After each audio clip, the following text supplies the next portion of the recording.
Elias Crow lived alone at the edge of Black Hollow Town, in a crooked house filled with ticking clocks. He was a quiet watchmaker, known for fixing broken things, watches, music boxes, and sometimes broken hearts. But no one knew how deeply broken his own heart was.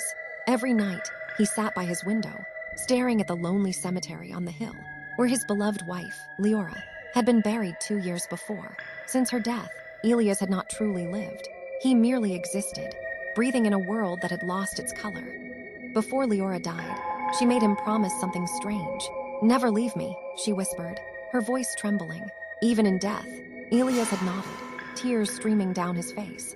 In his grief, he swore he would never abandon her. But grief is a dangerous thing. It twists love into obsession and memory into madness. One stormy night, driven by loneliness and heartbreak, Elias walked to the cemetery, carrying a lantern and a shovel. Thunder rolled above him as rain soaked his clothes. At her grave, he whispered apologies and began to dig. By dawn, he had unearthed the coffin. With shaking hands, he opened it, and in that terrible silence, something inside him finally shattered. The house was decorated like a wedding chapel. Wilted flowers hung from the walls. Candles burned beside a decaying body, dressed in bridal white.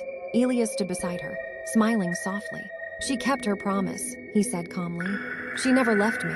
The sheriff lowered his head in sorrow. Elias was not evil, only broken beyond repair.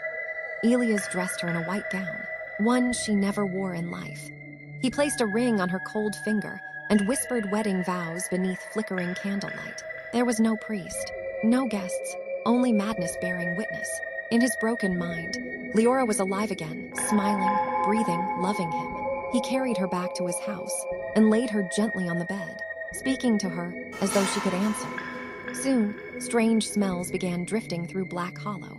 Neighbors noticed Elias talking to himself, setting plates for two, laughing alone in the dark. Whispers spread. Fear grew.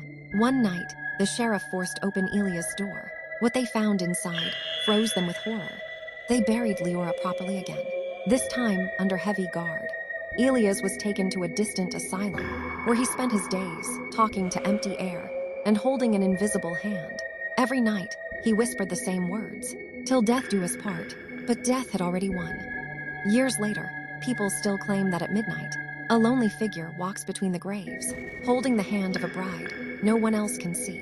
And they say if you listen closely, you can hear soft wedding bells ringing, echoing from a love that refused to let go, even beyond death.